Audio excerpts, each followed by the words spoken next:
Бүркүт менен карга.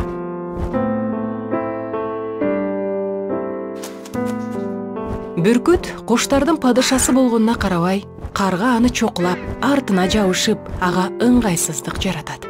Бирок куштардын падышасы аны менен алышып, аны силкип мойнунан түшүрүүгө аракет да кылбайт. Ага өзүнө жараша жооп бербейт. Ага убактысын, күчүн коротпойт. Ал жөн гана канатын жайып, мойнуна жабышкан карга менен кошо бийикке, асманга көтөрүлө берет. Жогорулаган сайын каргага дем жетпей, акыры өзү эле төмөнгө кулап түшөт.